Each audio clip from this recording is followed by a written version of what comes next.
Welcome to This Week in Correctional Institutions. This week we're going to turn our attention to the inmates that are actually in our facilities. This week we're going to talk about what it's like to experience being on the inside of a prison facility. We will look at the relationship between classification and institutional security, why that's important. We'll look at and explain the changing social structure of prisons, including the gang involvement, ongoing racial tensions, contraband within our facilities, and sex in prison. We'll try to explain the reasons for prison violence within our facilities, as well as identify the main reasons for the fact that more than 100,000 women are within our prison facilities today. We'll look at the classic studies of the social structures of our women's prisons and discuss the contemporary studies that have been done within the last 20 years of women doing time in prison. We'll look at the reasoning and providing sufficient programs for incarcerated women and why that is critical, and look at and identify the serious health issues that women experience and health care within our prisons. Lastly, we'll look at the changing roles and the challenges that correctional officers face working within our correctional institutions. With that, we'll start Chapter 7 on the prison experience, males and females. When we look at the prisons within our United States, they are looked upon as what is known as total institutions. Total institutions was a term that was coined years ago by a penologist named Irving Goffman. But in reality, this means that it is an institution that has total control over all aspects of those people that are confined there. To put in perspective what that means, somebody who is within our facilities are under close scrutiny, have to obey official strict rules in order to make sure that they don't face any sort of additional sanctions other than their original prison sentence. But above all of that, what it means to be in a total institution is that anybody in our prisons or jails today are under the total control and have to abide by the sayings and goings-on of the officers that are there, and they are told when to do something, where to do something, how to do something, and what to do on any given day during their stay in our facilities. Their freedom is limited even within their rooms, and what they are allowed to do while they are in those rooms and in the common areas are also very limited. When you think about what we are allowed to do in our daily lives, and then being sent into an institution where you have no control over that, that is a total institution. On top of that, their personal possessions are taken from them, and they are given uniforms, and in many instances are sometimes subjected to personal appearance policies, such as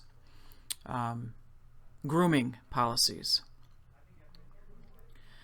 Also, as a result of the crime bill that was passed 25 years ago, many institutions entertain what they call a no-frills policy, which was a further encompassing of a total institution in which inmates will receive the bare minimum of food, services, program, and medical care which will only be what is dictated by law. In actuality, what this would mean is the prisons would no longer have anything that would be considered a frivolity, such as weight rooms, cable TV, computers, even air conditioning. And the food that had been standard would now be considered mediocre at best, and any education programs would be cut. The idea behind the no-frills policy is going to be that the prison is no place that they should be, and if you don't like it, then don't come back. So the idea behind what we're going to explore today is what the experience is for somebody coming into prison, male or female, when the prison system embraces these two concepts that have become part of the correctional landscape over the last 40 years. In our introduction to corrections class, we went more in depth into this, so just a real quick overview. Part of the first steps of somebody coming into our prison systems is going to be for them to be classified.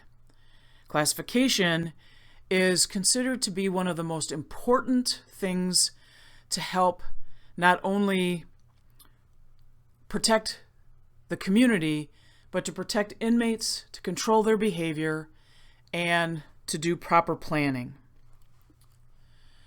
Part of prison classification is to assess the inmate's risk and needs so that we can balance out the security concerns of the institution that the inmate's going to be in while giving them treatment and programming while they are there.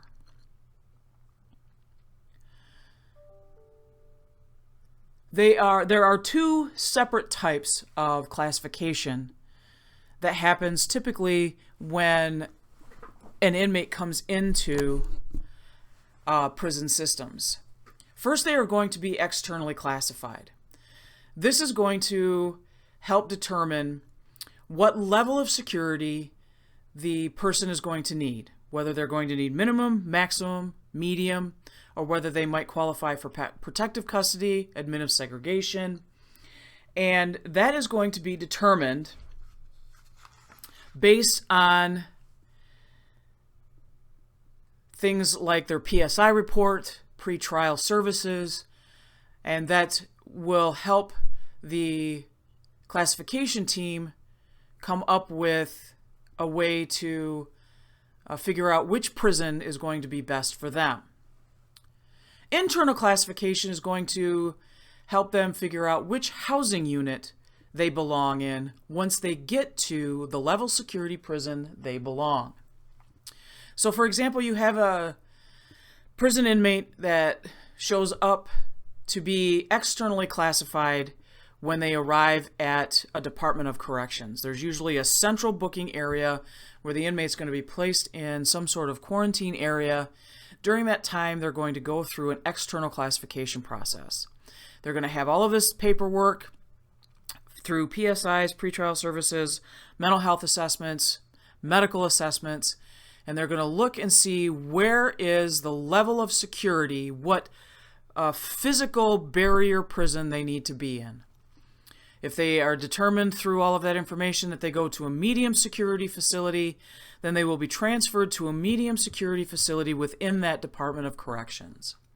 When that inmate gets to that medium security facility, then the internal classification system begins. Within that internal classification system the assessment begins to figure out where within that facility they need to be housed. And so they look to see where they're going to be housed, what programs they're going to be in, whether they're going to be given a work assignment based on their classification. And through all of this, they will then be put into a housing unit which determines their custody level. And from there, they can begin their stay within the prison system. When we look at why we have a classification process within our facilities across the United States, there are several advantages to having a way to keep our inmates within certain areas, why we have levels of security that we keep in order to keep the public safe, and why we have certain custody levels so we know which housing unit to place our inmates in, whether it be for treatment or programmings, or just to make sure that the inmates are safe from each other, that we have proper staffing levels, and we don't run into any sort of overclassification, which really wastes the staff resources that we have available to us within our facilities. But some other advantages of classification also are that they can reduce institutional attention because they're going to place the inmates within the prison areas that help them to function much more effectively by making sure that we can try and reduce areas that are prone to violence or inmates that are prone to violence. It improves safety for staff and inmates, which is one of the broad stroke goals that we have in just establishing a classification system to begin with. We can avoid placing inmates in a more secure, expensive housing than they really need, which is overclassifying. By doing this, we can be more fiscally responsible. We can allocate the resources that we need in areas such as administrative segregation into maximum security facilities and such like that.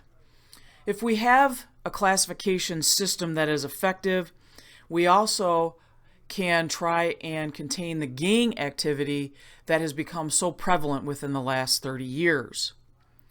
It also, to have a good classification system, is going to allow for those inmates in need of special custody levels, such as special offender needs inmates, those with communicable diseases, those that are elderly, those with mental health problems, and inmates such as that will be able to be in the custody areas where we can be of service to them and be able to handle the issues that and challenges that are most prevalent to those particular special offender inmates.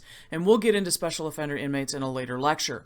So there are a lot of advantages to having an effective classification system that go beyond the broad stroke goals that I mentioned in an earlier slide. So having not only a two-phase system of internal and external classification, but understanding the advantages that go into an effective classification system will help keep those goals consistent and be able to have an institution that is run effectively and keeping those goals in check in order to keep the institution safe as well as the custody level of the inmates aware, and also the staff and inmates safe.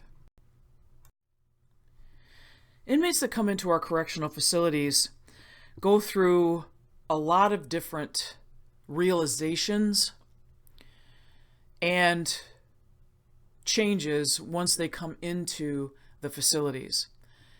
And even if we know that they have been within our facilities before, this doesn't mean that they're not going to go through these varieties of realizations and changes every time they come in.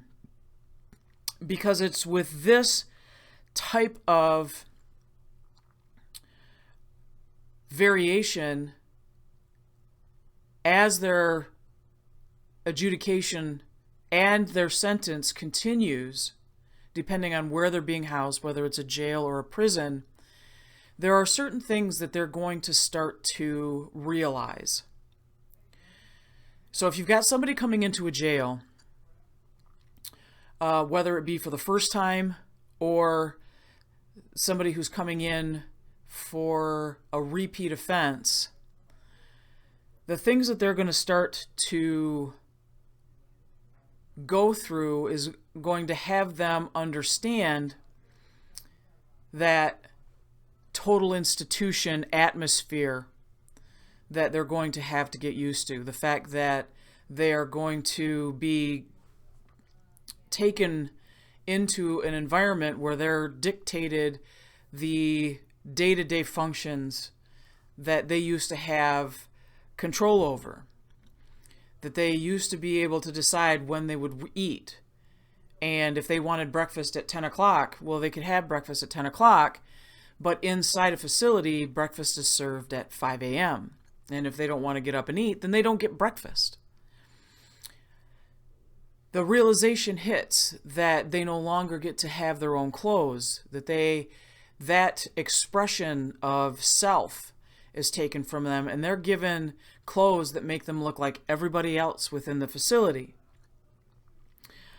A lot of times, especially in the prison system, to try and keep spread of disease and spread of vermin, they are going to be told to take all of their clothes off. They are going to be searched, and a lot of times to prevent a concept that we're going to talk about in just a little bit, but the idea of bringing things into the facility or contraband, they're going to be strip searched and made sure that they're not trying to smuggle anything in. That can be looked upon as very harsh treatment. And for those that have not experienced this before, to people who've only seen it or have heard about it, it's going to seem like it's very inhumane.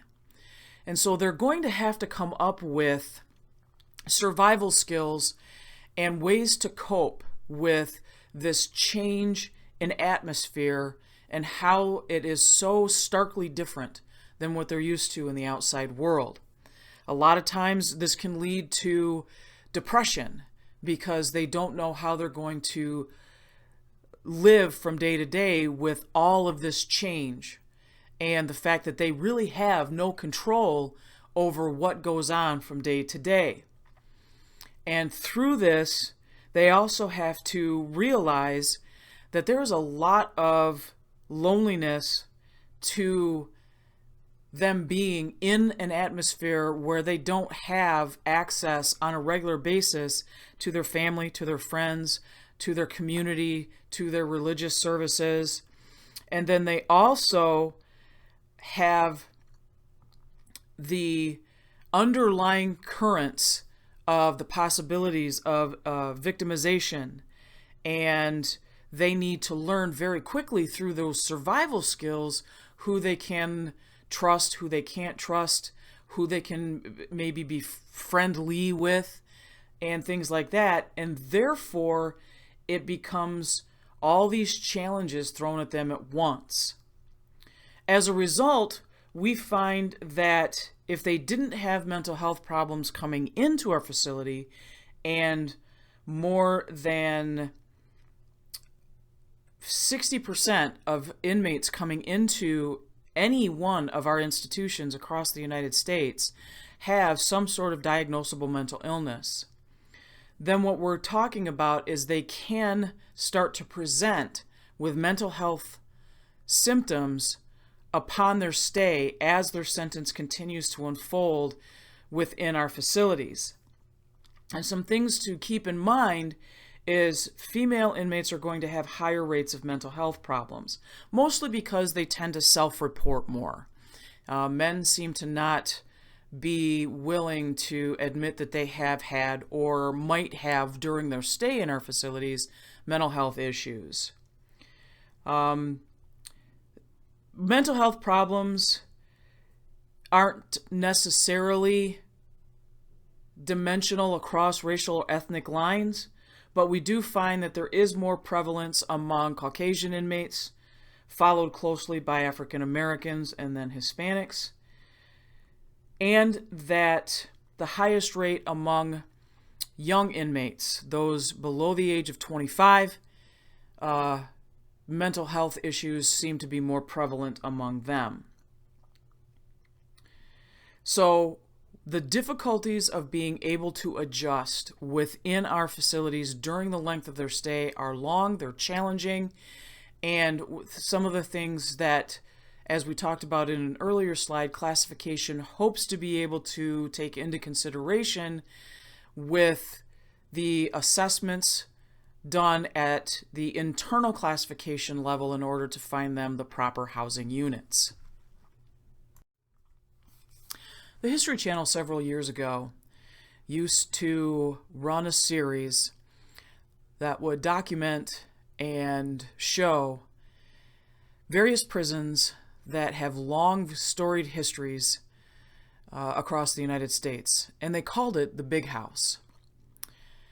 Historically and traditionally, in the male inmate culture, the Big House was synonymous with large maximum security prisons that were there to show and emphasize security and control.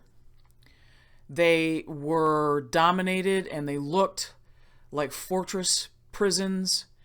And when we started incarceration as our primary philosophy of corrections in the early 19th and into the 20th century, any prison that was built with this Big House era mindset in the construction, architecture, organization, administration in mind as the prison system started to build across the United States. So some of the most prominent examples of the Big House era prisons are going to be Sing Sing, San Quentin, Stateville, Eastern State Penitentiary. All of these are going to signify what it meant to be in prison across the United States. They were supposed to be walled, large cell blocks that could, if it was an Auburn style, they were going to be tiers like the Auburn style prison. If they were the Pennsylvania style like Eastern State, then the spokes on the wheel, the radial style prison, was going to be surrounded by that high wall with the guard towers so that it looked like a fortress. There were a lot of depictions of what to be in a prison in this Big House era exemplified. And while there was little research into how life behind bars in this old style Big House era prison was, there was some research that tried to depict the type of inmate that was in this prison during this early type of institution. Gresham Sykes actually brought forth a typology that showed that inmates within these facilities developed their own social roles, came up with their own informal codes of behaviors and language, and had an inmate code of behavior that dominated and really formed an inmate subculture. What came as a result of that is an inmate social code and the idea of prisonization. And we'll talk more about those in just a moment. The social roles that came out of this first typology and research that went into how inmates acted within these fortress-like prisons were really how men acted based on where they were on the social ladder.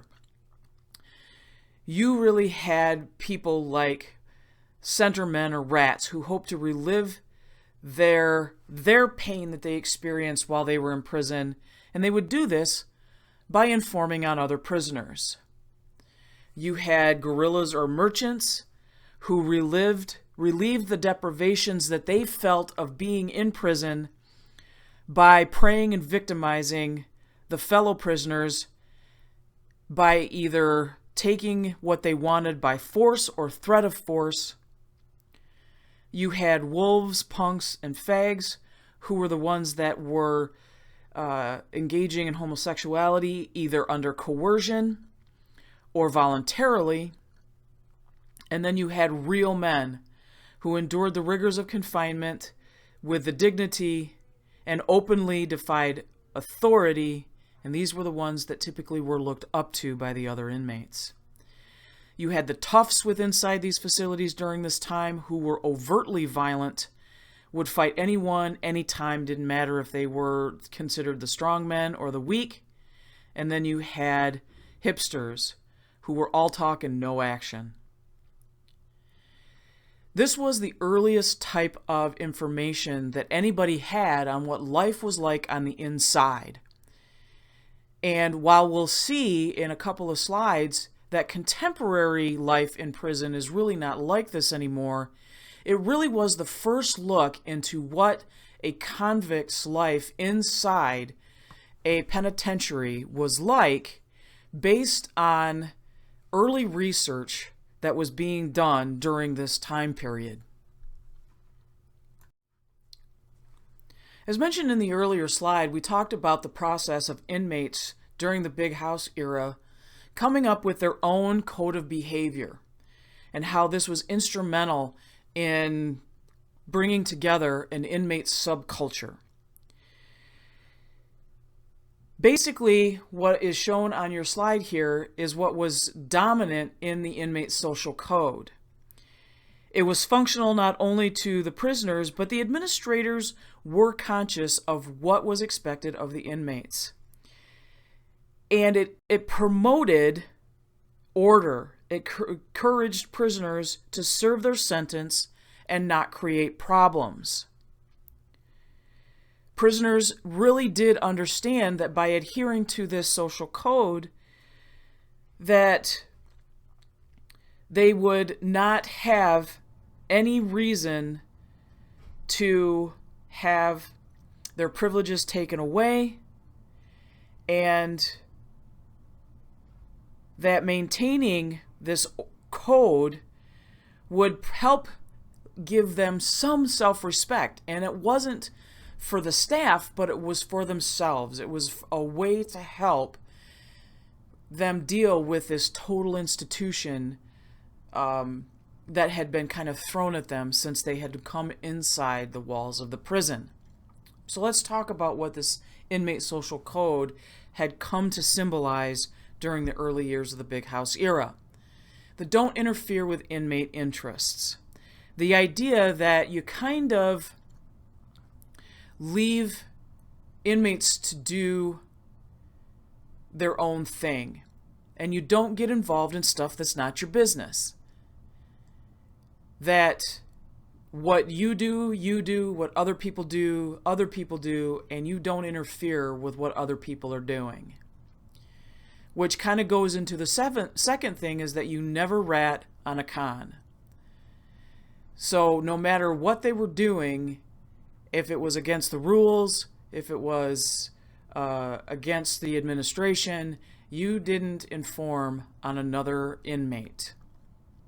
You did your own time, which also relates to not interfering with inmate interests, because doing your own time meant you minded your own business and you didn't get involved in incidents that weren't involving anything that would directly involved you. Don't exploit fellow inmates. The idea that you used your time there to take advantage of other inmates was explicitly against the inmate social code, unless they were weak and they couldn't take care of themselves. Then all bets were off.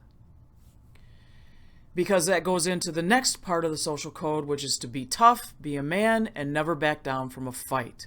You were expected to take care of yourself. You were expected to not be a victim. And if the time came where you needed to fight, then you were expected to fight, take care of yourself, take care of who you were with at the time. And the last one was to not trust the hacks, which was the slang at the time for officers, or to believe in the things they stand for. And this is what started to establish the us versus them mentality. Because as part of the inmate social code in this subculture, they established the anti-administration code, where it was going to be the officers and the administration against what the inmates felt was the only way that they could establish their own sense of being able to handle time within the facility. So the inmate code was established, and the offset of this is inmates and officers during this big house era had an understanding that they knew they were dependent on each other. In a way, inmates maintained the order and performed many of the tasks of running the institution. And while that was an unsaid understanding, the officers permitted the inmates to get away with a few things that were contrary to policy to keep things running smooth. So it was an even exchange. They accommodated each other's needs while maintaining this idea of us against them.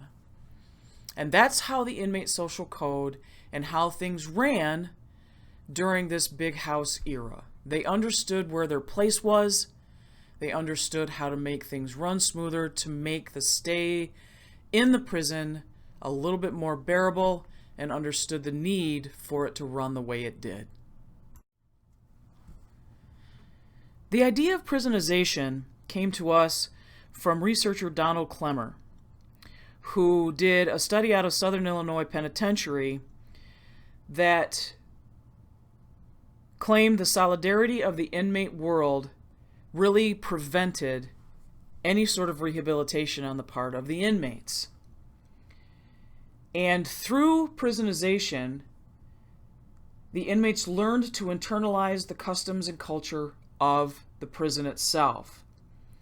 And so what happened during this process is they would assimilate and adopt the subordinate status, learn the prison language, take on the habits of other prisoners, and engage in various forms of deviant behavior, which includes homosexual behavior if it was required, and gambling, taking on that antagonistic us versus them attitude toward the administration, and to become more acquainted and comfortable with the morals and values that the social order of the code required of them. The research from Clemmer during this prisonization research really showed that if an inmate started to surrender themselves and their individuality during their stay, then they became more dependent on the system and less likely to rehabilitate and be able to re-enter society.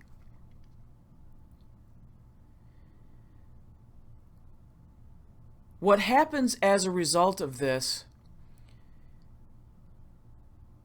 is the uniqueness and the realization of the influence that the prison subculture can have on individuals who spend a large length of time within the institution. Because the degree of prisonization is going to depend on how long an individual stays within the institution.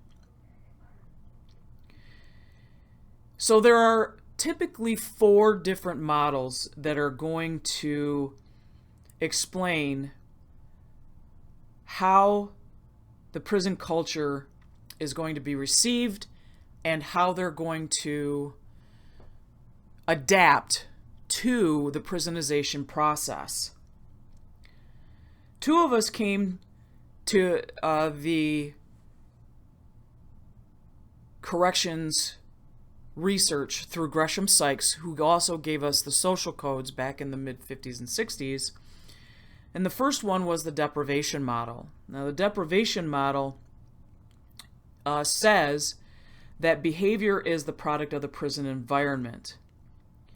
So this is going to give us the idea that prisoners are going to try and adapt to the subculture based on the things that they have been deprived of from the world during their incarceration. So if we go back to what we have talked about so far, engaging in things like gambling, homosexual behavior, other sorts of deviant behavior that they have felt they have been deprived of because they are incarcerated. That is the idea behind the deprivation model. The importation model actually gives us the idea that things are brought into or imported from the outside world. So they bring into the prison subculture those things that they have had from the outside world and bring those ideas, values, mores into this prison subculture from the outside world. So they import them into the prison culture. Since those two primary models that Gresham Sykes brought to us regarding how the prison culture is established and the influence that it has on the inmate subculture, two others have been added over the last couple of decades. The first one is the situational model. And this one emphasizes such things as prison conditions, rules, and the climate on how well an inmate can adjust, and therefore how well he is influenced within the subculture itself. While the administrative control model is going to look at how the administration of the prison is run and how that influences inmate behavior. So with the situational model, they're going to look at how the prison rules and the prison conditions looks on the prison administrators and how they feel that influences prison behavior. When we look at the administrative control, they're going to look on how the leadership of the prison, through either proactive staff interaction or how the warden or the executive director runs the system itself, on how that is going to influence the subculture and inmate adjustment. If you find that you have more staff interaction and an administration that is more involved in how things are run, you're going to find less misconduct and violence than those that are poorly managed and administered. So over the years, we have had 4 different models that try and explain and highlight how inmates are influenced within the prison subculture and how that's going to dictate how they react and how they adjust to their time within their respective facilities, and how that's going to actually help or hurt how we can effectively manage the inmates once they are within our facilities. As we moved into the late 70s, 80s, 90s, we started to see a major shift in how the male prison culture changed from what was the big house era into what we now see within our current prison cultures and inmate subcultures in our prison systems. The influence of the inmate social code has started to really take and scale back within the inmate population, and therefore people that used to have major control within that coded language such as the right guys and the real men, the one that used to be looked up to when we talked about in the previous slides, are no longer the ones that have the greatest influence over the inmate subculture. The biggest reason for these are the influx and crowding of our prison gangs within all of our prisons across the United States. As a result of an influx of prison gangs within our facilities, we have found that the prison inmate population has started to become much more racially divided, much more ethnically divided, and we've also seen a lot of changes in sexual expression. And so as a result of this, we have started to see much more self-segregation along racial and ethnic lines, and with prison gang structures, which we've also now kind of renamed into security threat groups, we see that in over half to almost 2/3 of our states, also the federal system, prison gangs are now a dominant force in our inmate life. While they started to become part of the institutional systems back in the 60s and 70s, they are now a predominant part of who is in our facilities across the United States. They're more prominent in Texas, California, Florida, and places like that, but you have 40 states in the federal system that have established gang security threat groups that now have forced and have changed the male prison culture across the United States. There are gangs that are predominant in California that are going to dictate things such as economies, who gets what territory, what's going to be part of this gang's major economic influence, whether it's going to be gambling or drugs or whatever. And when they're in conflict with one another, there are going to be violent outbursts.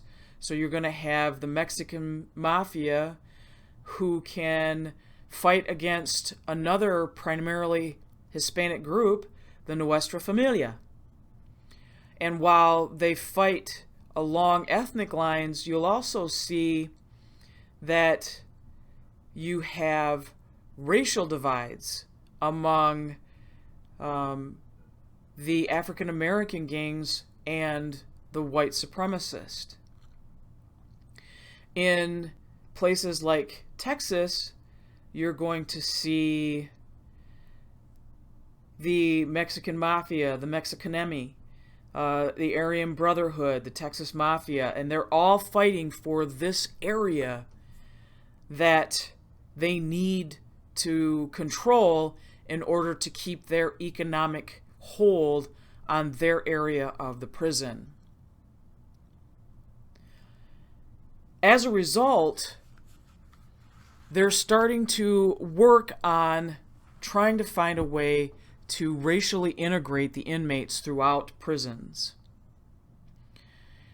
and trying to do this as a way of combating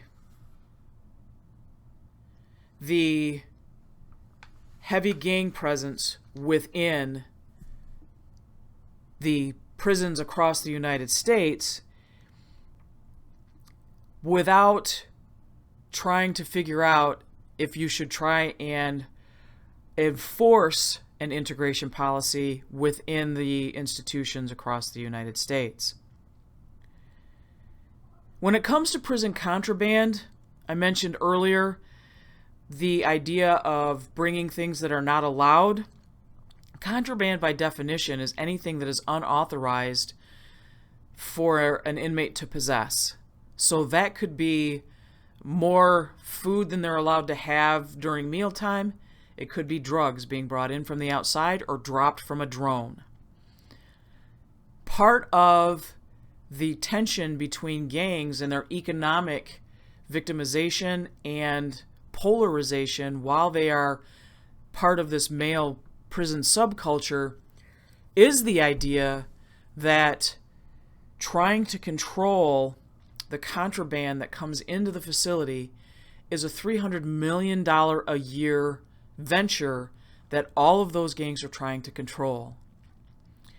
And it's hard to control from staff and administration, and there are plenty of ways that it can get into a prison. It can be brought in by a visitor. It can be introduced by corrupt prison staff. In fact, 70% of all contraband brought into a prison are brought in by prison staff that are either corrupt because they're trying to make a profit, or they're being manipulated or threatened by the inmate getting the contraband. Contraband can be made by prisoners. They can make shanks. They can make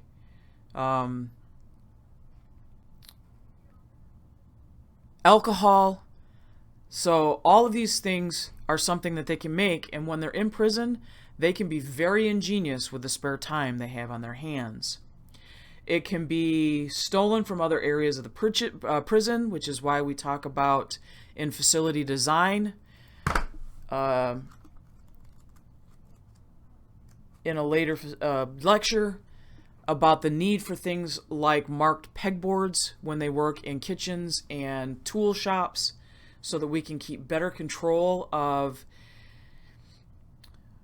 contraband from other areas of the prison, and it can be transferred in the prison from outside, such as we've been having trouble since drones have become part of our 21st century technology landscape.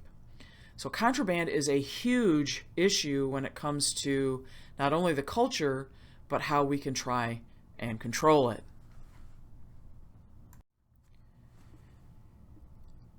In the contemporary male prison atmosphere, the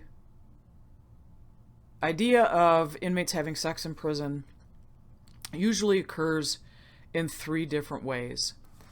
Male inmates are either going to have consensual sex, they are either going to be the one coercing sex from another inmate, or they are going to be on the victimization end of being coerced into a sexual act, or they are going to offer their services in order to either obtain goods and services, or they are going to be on the receiving end of services for hire. We really haven't done a lot of research of how prevalent sex was during the Big House era, but in our contemporary landscape, we do know that sexual victimization is part of the correctional facility landscape throughout the United States. While we know that it's probably not as common as people believe it to be, we do know that the most recent survey data out there shows that about 8,000 to 9,000 allegations of sexual victimization occur each year. And therefore, one of the main reasons that the Prison Rape Elimination Act of 2003 was passed to establish ways to try and keep sexual assault of inmates in any facility involved in corrections down, and a way to have it collected, have information disseminated to our inmates out there regarding how to combat prison rape, and then also to make sure that there was programming around there to help establish ways to do this. Of those 8,000 to 9,000 alleged incidents that happen every year, about half can be substantiated. And of those, half involved inmate on inmate assault, half involved staff on inmate. And so one of the things that we need to keep in mind is it's not specific with the Prisoner Rape Elimination Act. It is not just inmate on inmate sexual violence. We need to also keep in mind that staff on inmate violence is also covered under this act, and that it covers all harassment as well as unwanted touching and unwanted assault. And so it's a very comprehensive legislation that is meant to try and reduce, if not eliminate, prison sexual assault within any form of corrections, whether it's institutional, community corrections, juvenile facilities, probation, parole, anything like that. Also, giving ways to identify what it is and find ways to collect the data and funding to help put in place these programs. When violence is interpreted within facilities across the United States, people automatically envision major prison riots or mass disturbances. But violence is going to mean any type of violent action from one inmate toward another, from an inmate towards staff, or staff violence towards inmates. And so in this slide, we're going to talk about exactly what it means, where we come up with, and where we are going to talk about the expressions of prison violence and what can be done about it. An inmate riot or an inmate disturbance, and they're two different things. So an inmate riot is going to be a collective response, which means you're going to have a group of inmates that is violent, in which they are going to strike out against what they consider unfair prison conditions. Prison riots are going to attempt to take control, either with or without hostages, of a cell block, a yard, or an entire prison. When we talk about inmate disturbances can be nonviolent or violent. And so we've heard about nonviolent disturbances that include hunger strikes, work stoppages, sit-down strikes, or voluntary lockdowns. And with them can not necessarily mean that answering with violence is going to be the right way to respond to this particular major type of disturbance. So we have two different types of disturbances when it comes to how inmates express their dismay or their anger at what's going on within the facility itself. What is a common theme whenever the inmates want to express their dismay or their anger at what's going on, it's usually going to be because of policies or treatment or conditions within the prison that they are now banding together in order to bring their point across that they want change. So it's a way for them to unite and collect, but in order for any sort of riot or major disturbance to be successful, there needs to be solidarity among the inmate population. Riots can either be spontaneous or they can be planned. Two of the most well-known riots, and ones that you can find a lot of information on within like YouTube or in the history books, is Attica, which happened in upstate New York in 1971, happened over 4 days in September. Started out as a spontaneous act, turned out to be a little bit more well-planned, and ended up with a response from the New York State Police and the National Guard that ended up with several inmates killed, along with some guards, some officers. The New York State Penitentiary riot happened in 1980. There's not a lot you can find on that particular riot except for a 30th anniversary retelling of that particular riot because of how absolutely horrific and deadly that particular riot was. And as a result, they ended up tearing that particular penitentiary down and rebuilding it because of how destructive that riot was. Most of the time, inmate assaults on staff are going to be because of how the commands from the officers were handled. There was a protest over a policy or how things were being implemented, how the inmate was being searched.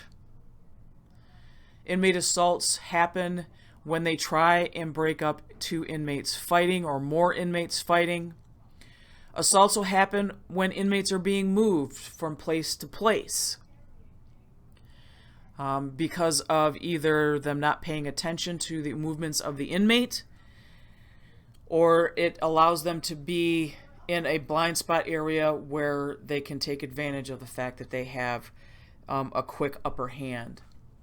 It also can happen over contraband items and the fact that they are having something taken of theirs that they felt was theirs, even though they gained it and took it are taking it legally because it was smuggled in, or they are going to lose now income that they felt was coming and things like that.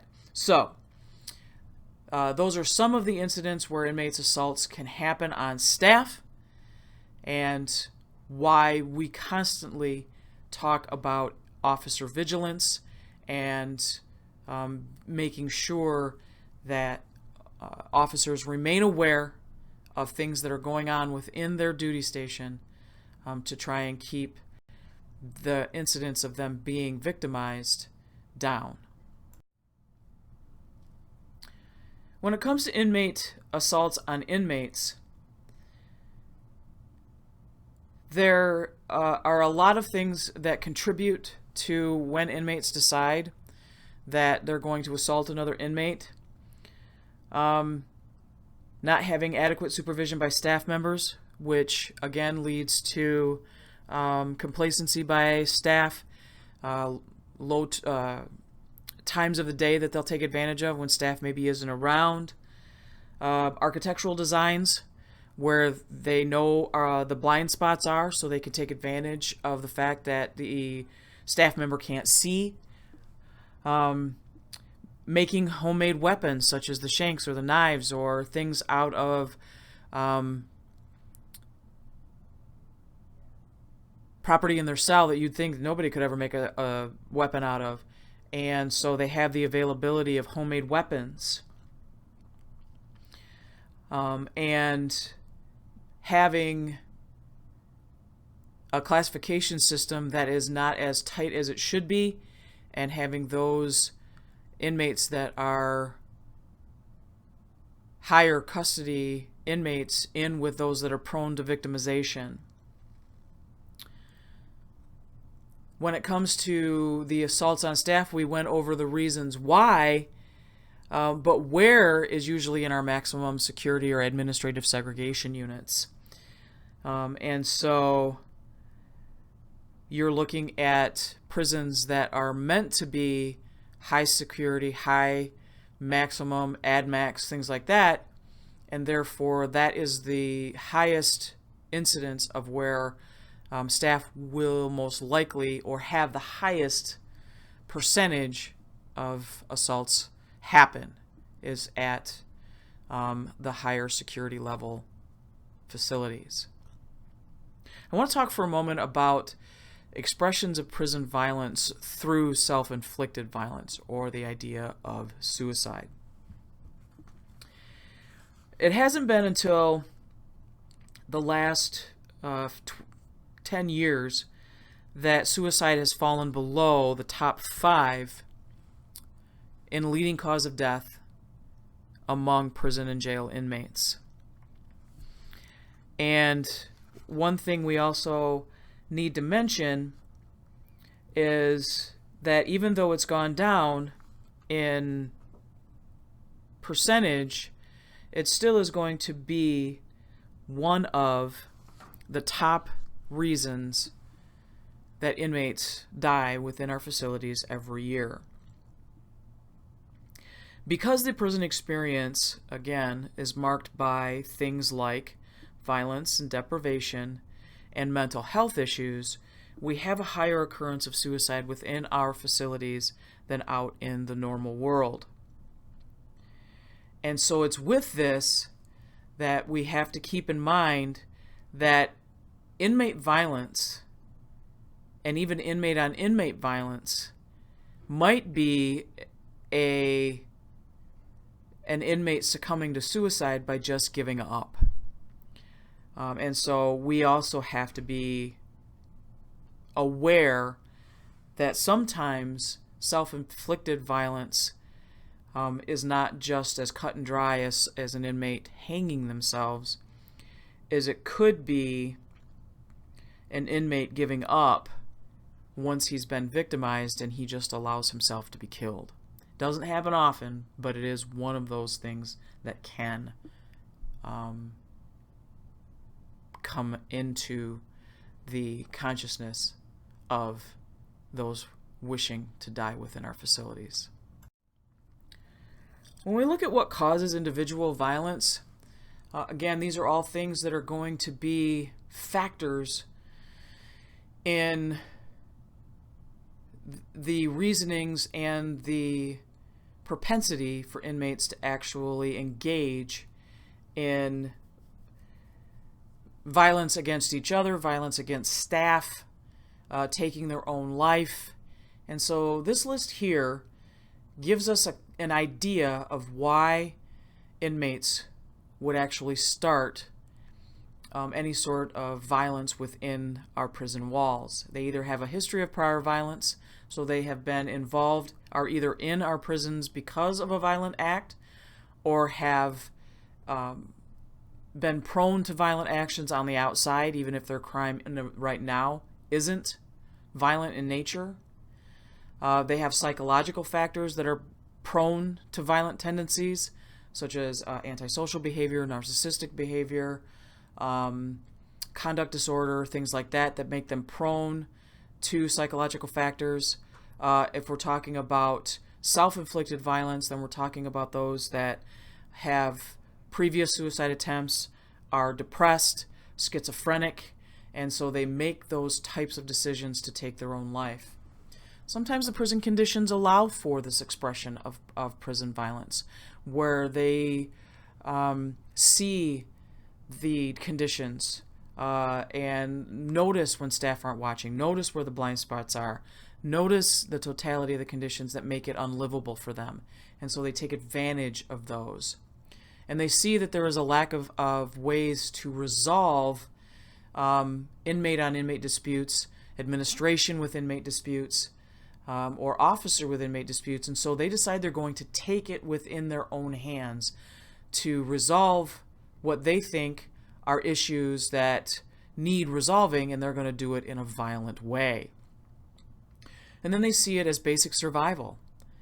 And sometimes that there are inmates that need to show that they aren't going to be taken advantage of and they are not going to be victimized, and so they are going to express violent tendencies to show that they are not going to be the victim of any such violence. And so some of these are reasons that individual violence happens, why people engage while they are in prison within their own stays there, and things that we need to be aware of when we're trying to figure out why inmates act out the way that they do.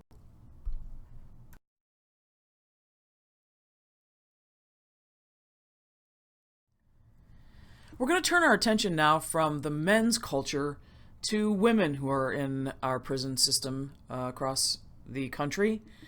And the treatment of women over the last 25, 30 years has really become part of some major research because of the numbers that they have shown and increased over the last 3 decades.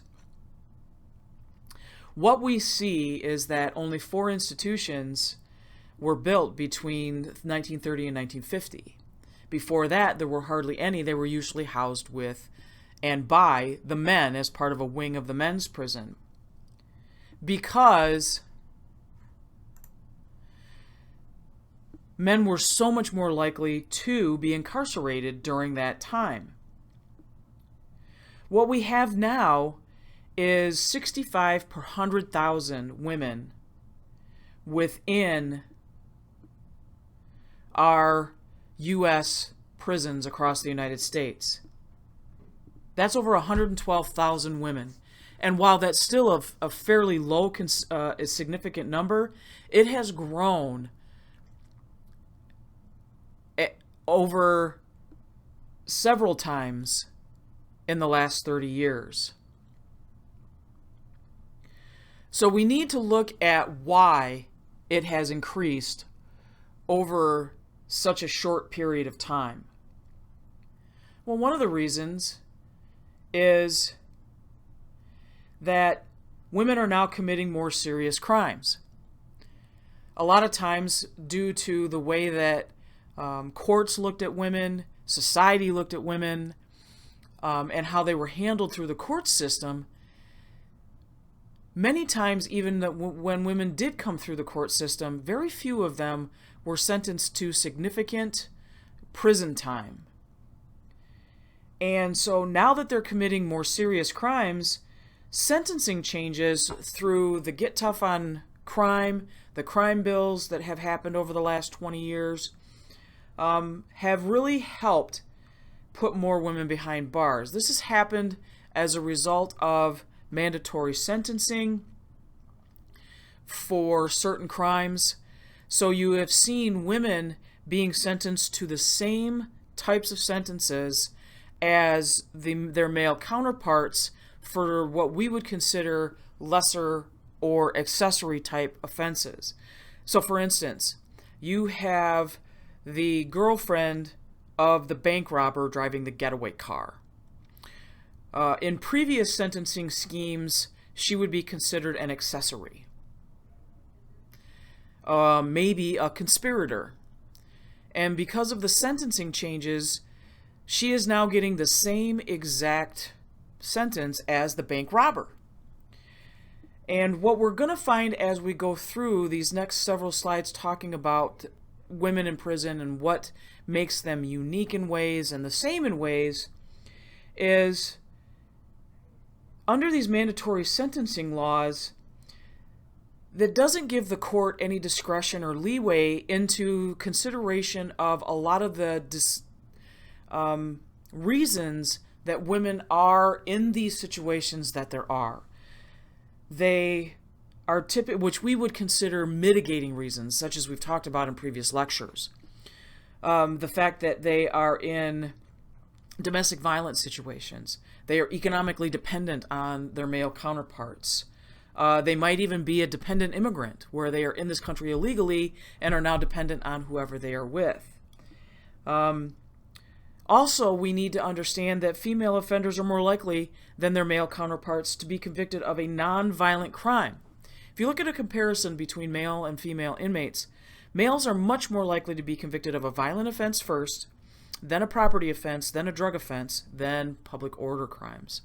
If you look at how women are typically convicted, they are convicted of drug crimes first, then property crimes, then public order crimes, and last, and the lowest percentage of female offenders are convicted of violent crimes. And so therefore what you have are women being incarcerated for the same amount of time for driving her boyfriend to a drug deal, and she's given the same sentence as the boyfriend who was the drug dealer. And so we've got a lot of these things we're going to be talking about over the next several slides.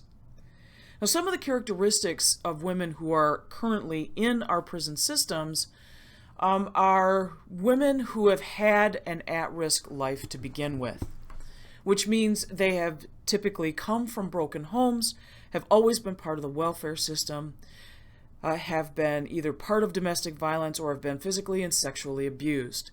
This translates into the fact that they are showing signs of psychological issues, substance abuse issues, and if they have lived a life on the street through risky behavior, through prostitution, or through significant drug abuse, then they also are at high risk of exposure to HIV. So what we have already with our female prison inmate population is a population that is significantly more at risk with substance abuse, psychological mental health issues, and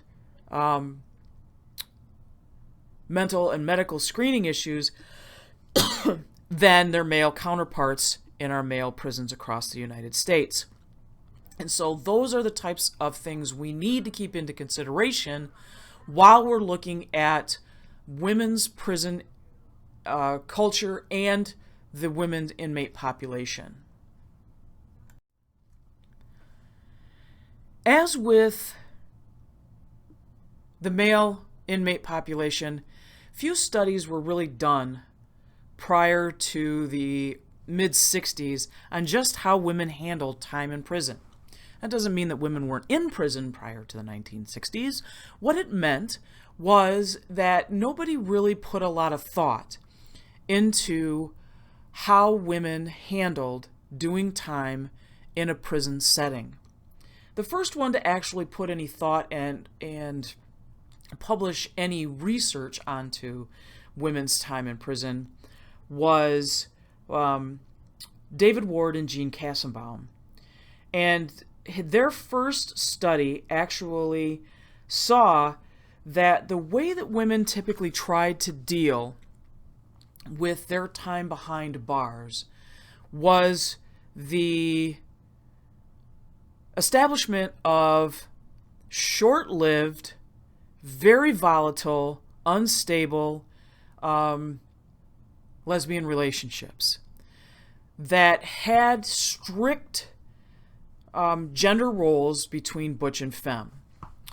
And with this, you had the makings of dominance and submissive roles in a prison setting that began sort of a female subculture. Over the next several years, there were a couple of more research studies that came out, and Rose Gilambardo did a study where she went to Alderson, West Virginia, which is a federal penitentiary, and found that while Ward and Kassenbaum might have had some idea, she found that, at least at Alderson, female inmates formed what they call pseudo-families or fictive families, which was a way for inmates within that establishment or that institution to have the sort of family life that was similar to what they experienced while they were in the world. So they were all usually unrelated inmates, but they established family-type relationships that saw people within that institution assume roles based on that family unit. So you had inmates that established roles as mothers and fathers and grandparents, aunts and uncles, sons, nephews, nieces, wherever they were going to be identified and however they could belong within that family unit. What they found was that it was that much different than how male prisoners handled their time in prisons. It was not a social system like the social structure within a men's prison. It was this family unit. And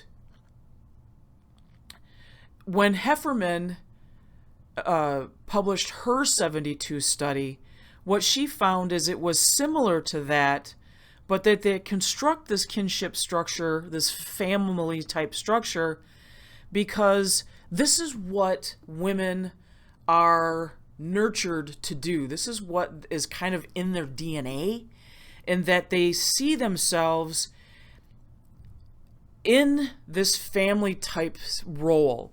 So even when they come to prison, they see themselves needing that family role and situation, and so they establish it, even in a place such as a prison setting.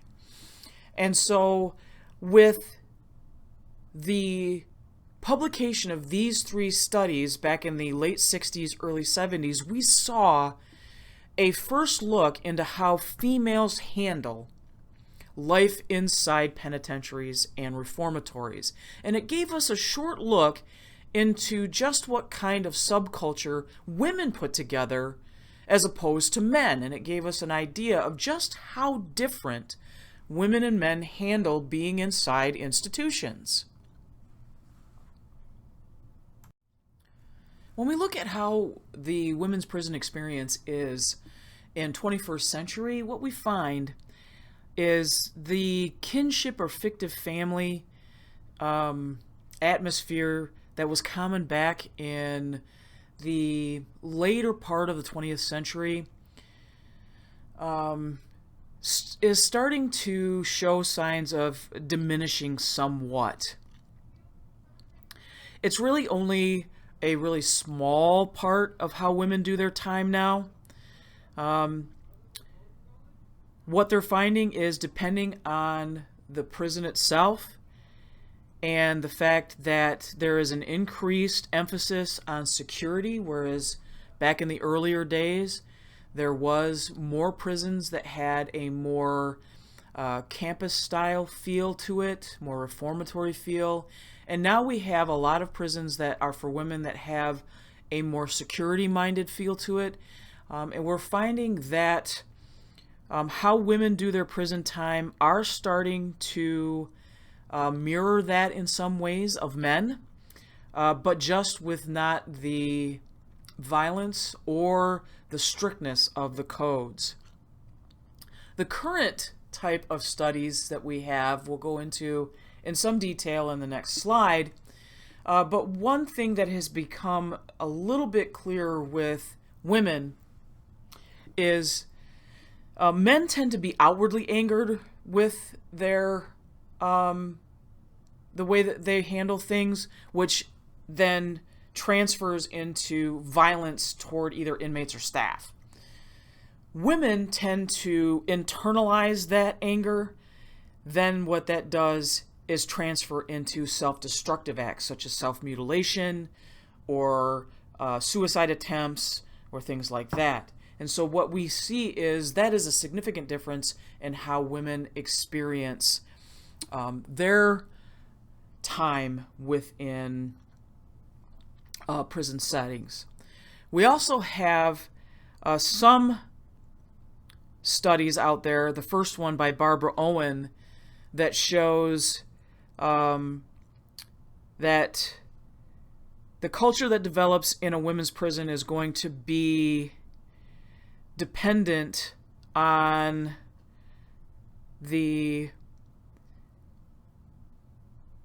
whether they have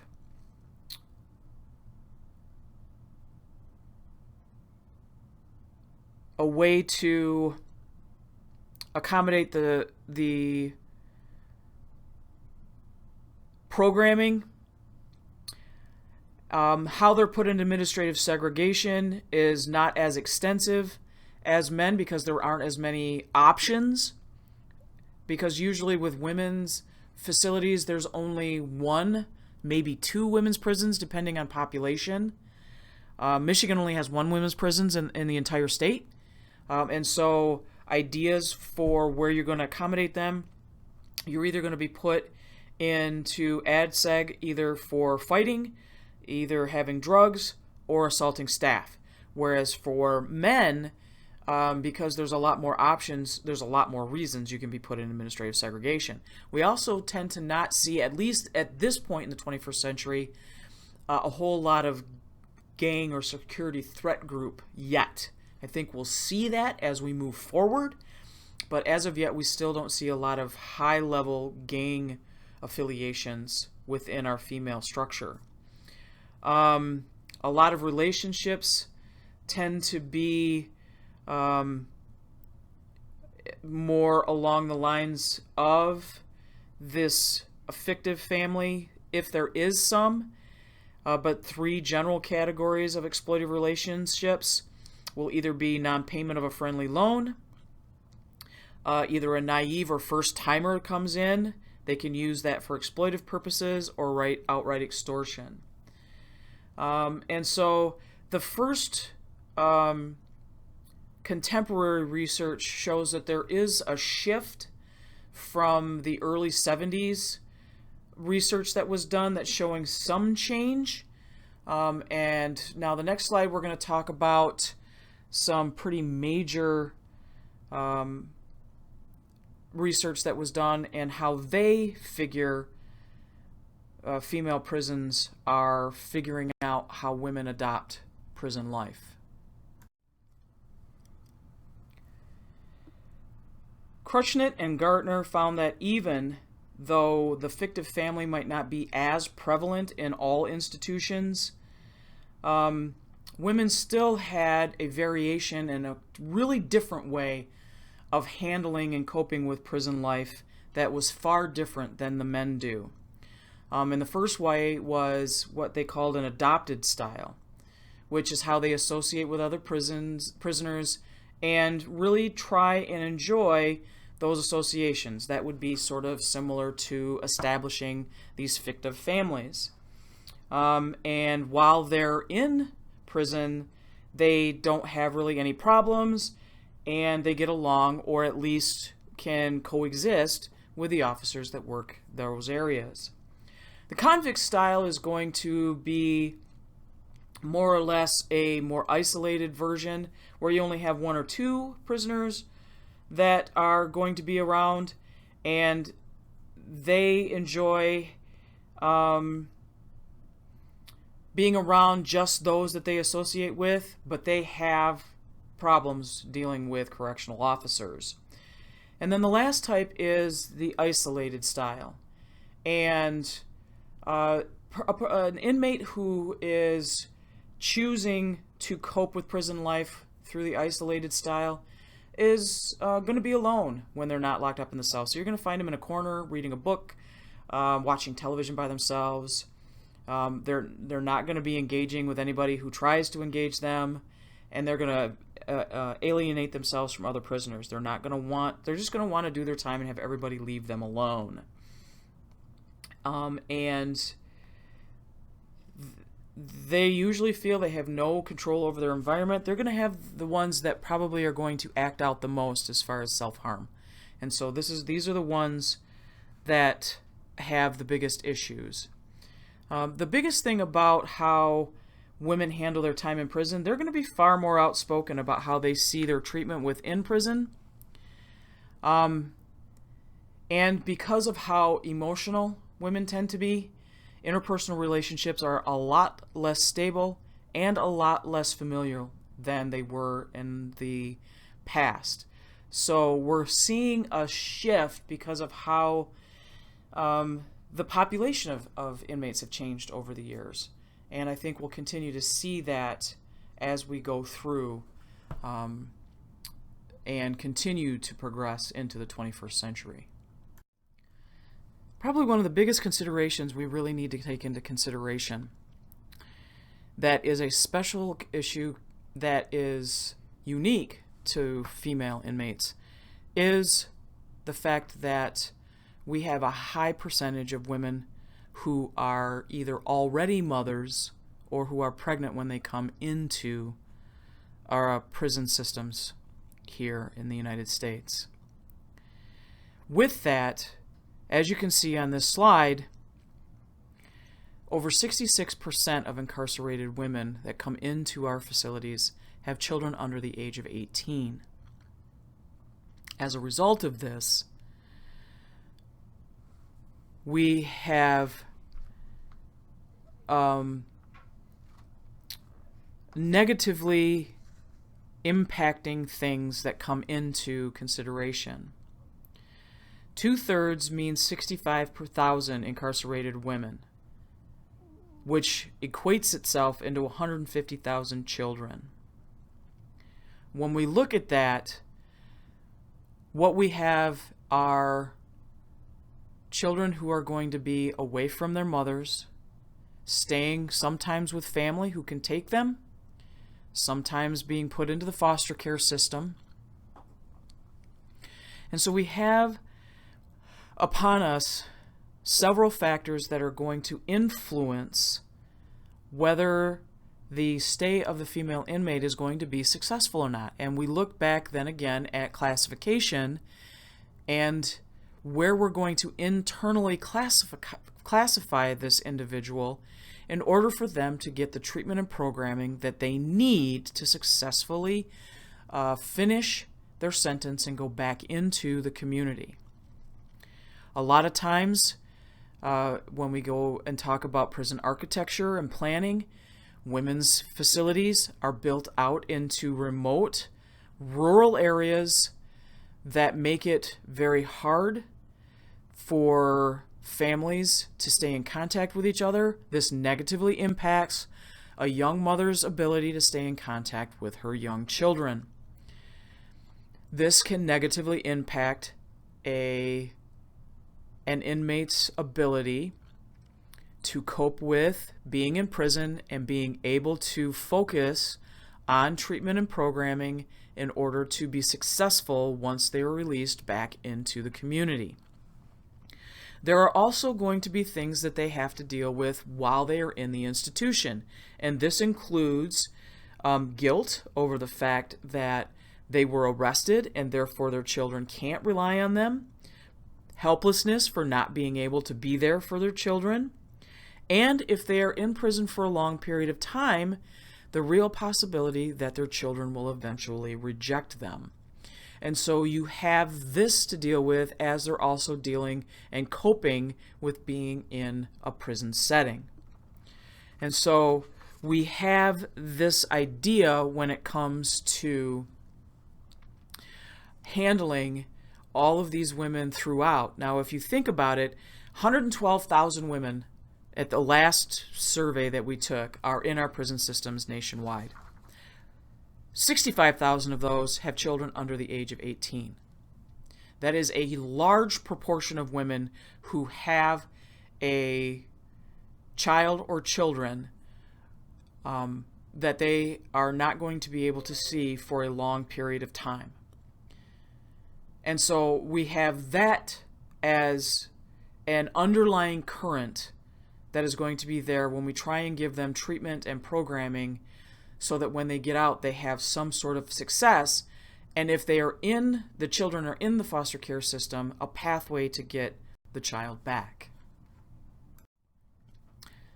If, like some institutions, you have inmates who either come into the institution pregnant or through sexual assault become pregnant while they are in prison, we now have several programs across the United States where there are nurseries within the prisons themselves that allow the mother and child to stay together for a certain amount of time to allow for the bonding process to start in order for them to not only, number one, have some incentive in order to become successful through further treatment in order to go back into the community and take their child back, but also to learn parenting and positive parenting aspects in order to re-enter the community. The one that is lauded as probably the most successful and best known is Bedford Hills in New York, which is a maximum security facility, but the inmates that are in the nursery program are less serious offenders, and those that are allowed into the program are going to be their nonviolent offenders. They are very picky, which they're allowed to be.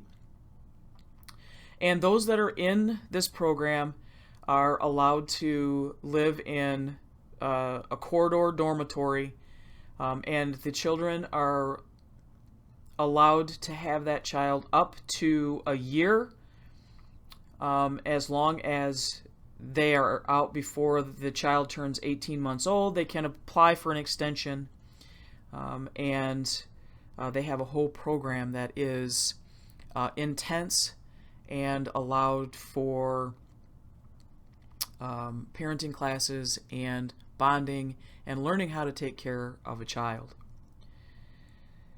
2 other states have programs that also is meant for mothers of babies who are in the program up to from 6 to 18 months. We have one in California, one in South Dakota. Excuse me. And then there is Sweden, who has an entire program allowed for inmate mothers of not only babies but children in general, that allows for things like special leave when there are important events concerning children, such as concerts or anything like that. Children being allowed to speak directly to the parent whenever they call, and flexible visiting hours. So if you can believe that, do you think we could have something like that would work within our prison systems? I don't think we would be that flexible. The quality of healthcare in women's prisons varies from very good to grossly inadequate. Women inmates have very unique healthcare needs that, depending on the correctional system, are not being met. Compared to men, women in prison have higher rates of illness. And so even though prison administrators now are providing ready access to what are considered female-specific healthcare services, which include initial physical and pelvic examinations, things like mammograms, routine pregnancy screenings, and things like that, there are a lot of problems that still exist, and they are mentioned here on this slide. Failure to refer seriously ill inmates for treatment, and also experiencing delays in treatment. Women experience things that are beyond what we consider common treatable diseases, such as late-term miscarriages and instances of failure to deliver life-saving drugs, because they are at much higher instance for communicable diseases such as HIV or AIDS or Hep C. Lack of qualified personnel and resources and use of non-medical staff. There are instances of prisons and facilities not having enough staff to meet physical and mental health needs. And as a result, there are long delays in getting the required medical and mental health attention to treat chronic and degenerative diseases, as well as getting them their psychotropic medication for mental health issues. Inadequate reproductive care, which is not providing the proper gynecological services, such as pelvic exams, pregnancy checks, and mammograms. Shackling during pregnancy, which is those questions that have gone before the Supreme Court, but making and shackling pregnant women even during childbirth. And we only have 2 states that have legislation regulating the use of restraints, and those that are shackled during labor may cause complications during delivery, and we need to understand the medical issues that are involved by having this happen and the liability involved if there's any damage to the baby or the mother. Not providing proper treatment for substance abuse, or not having proper adequate mental health services. Stressing before that we talked about the fact that most women coming into our prison systems have experienced either emotional, physical, sexual abuse, have come from domestic violence situations, and then add to that having lack of adequate or appropriate mental health services also adds to this issue. Something that is also unique to women's prisons that has had to be dealt with is the idea of sexual abuse by correctional officers towards female inmates. The ones that they find that are most vulnerable are the first time, the young, the mentally ill, and those that are from the LGBTQ community. Sexual abuse also occurs when female inmates are harassed, assaulted, or even sexually assaulted by those on the male staff. Again, many of these women have come from backgrounds where this has already occurred, so they are already vulnerable to this type of behavior. And Michigan was one of the states who has been a recipient of extensive litigation for the sexual mistreatment of female inmates, having had to pay out a multi-million-dollar settlement to its female inmates who were part of a sexual abuse scandal at Scott's facility, which is not open to female inmates anymore. And there's also one against the New York Department of Corrections, but there has also been scandals in Alabama, California, Georgia, Hawaii, Ohio, Louisiana, and Tennessee. So that is something that continues to be an issue within our women's facilities. And as we'll talk about in the next slide, we have to balance the equal opportunities of officers being allowed to work in the prisons with protecting the female inmate population from being victimized through sexual abuse. When it comes to being in charge of how we run our facilities, it is imperative that we make sure that running our facilities, we keep a secure and escape-proof institution as our first priority. Custody and control of the inmates is our still first and foremost goal of any day we come up on the job. And there are many different ways that we can do this. We can do it through rules and regulations, counts, searches, shakedowns, making sure we have ways to control the tools, keys, and weapons within our facility, enforce and discipline the inmates through the procedures that are in place, as well as making sure that we have some sort of ad-sag. First off, with our counts, that's making sure that we know where our inmates are at the times of day prescribed, but always knowing where your inmates are at any time. Policy might dictate that you have to do a head count at the beginning of your shift, at the middle of your shift, at the end of your shift. You might have to do it every 2 hours. But as long as you do a count and you know where every single inmate is, then you are maintaining control of your facility. Shakedowns are those that help you keep control of the contraband in your facility.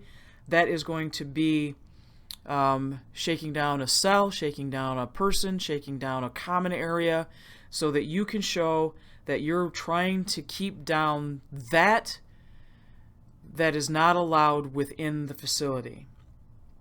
Disciplinary procedures, the inmates know the rules and regs. Enforcing that through discipline is what keeps control of the facility. When we go through what has happened over the course of the last 30 or 35 years, we have seen the role of the correctional officer change. This has come as a result of standards that have improved in the expectations of what the officer can do, is expected to do, greater training, higher education expectations, the fact that unions are now more involved, and higher salaries. Corrections officers in most states are now being able to make a much higher living wage than just minimum wage. And our educational requirements have now even gone higher than a high school diploma and require either some college, if not an associate's degree. On top of that, if you are employed at a correctional institution, you will be required to go through some sort of academy training, which gets you the basic requisite knowledge in order for you to do your job. The idea of gender conflicts within our facilities continue to this day. However, female officers working within male prisons continue, and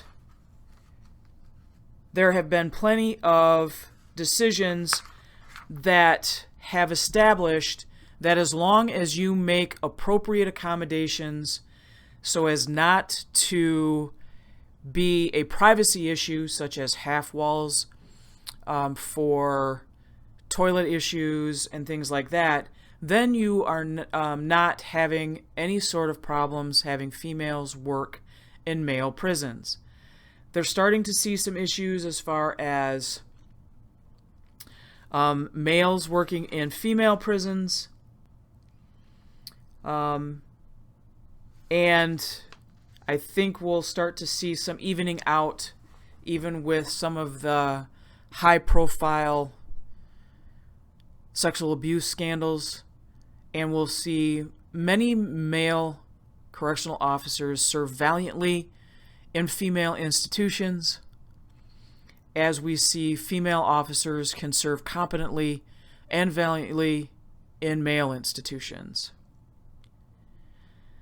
The response to some of the challenges of the job and the problems of the job is to try and find a balance between rigidly enforcing all of the rules and allowing the inmates to gain control. One of the biggest challenges going into corrections that you will find is trying not to be Billy Badass, but not trying to be the one that they're going to roll over and take advantage of you. There is a firm but fair, and there is a way for them to know that you're going to enforce the rules, and they're going to figure out that there is a way for the procedures and the rules to be enforced and still be able to balance and live in harmony. Inmates who are treated firm but fair know that that means there's a level of respect that can be a give and take. And so they're not going to be a problem, and they're less likely to take it personally and take on that feeling of humiliation and then lash out. And so therefore, trying to find that balance is going to be one of those things I can't teach you. You got to figure out yourself, just as I did as a rookie officer 35 years ago. As far as trying to find what is going to help corrections officers feel that enrichment, a lot of times they're finding that officers will find that job enrichment intrinsically. It's not extrinsic. It's not higher pay, although that's always going to be nice, but it's going to be how you can find intrinsic ways to like your job and find ways to love what you do. And that's going to be something also that you find within your day-to-day jobs. And I think getting into this job, you will find it, because it is a very satisfying position to be in. In this lecture, we described the relationship between classification and institutional security, talked about external versus internal security, and how that is a paramount job of any institution and Department of Corrections throughout the United States. We talked about the changing social structure of prisons, including gangs, racial tensions, contraband, and sex in prison, by comparing it to what it used to be like with the Big House era. We explained the reasons for prison violence and what goes into why inmates lash out. We looked at the main reason for the fact that more than 100,000 women are in prison by identifying the changes in not only the crimes that women commit, but the change in the sentencing structure and what that has resulted in as far as women spending more time behind bars.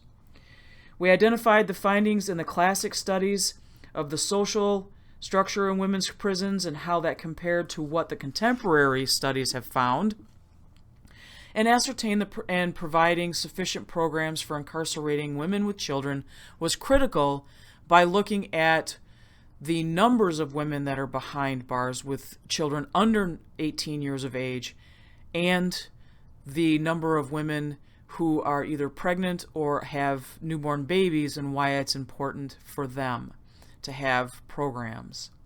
We identified the serious medical issues and the problems with healthcare in women's prisons. And last, looked at the changing roles and challenges of correctional officers in prisons. At this time, your critical thinking and discussion board for this week is the critical thinking question on page 222 in your text. Question number 2. What causes prison riots? And what, if you were a prison administrator, what could you do to reduce that violence? What I want you to do is research riots within the last 10 years, and then using that information from that research you've done and the information given to you in the book, write your answer. What would you do to reduce the violence? When you're done, go to a classmate, dialogue with them about what their answer was as well. Thank you for your attention. Next week you get a week off. It's midterm time. We'll resume after that with Chapter 8 on prisoners' rights.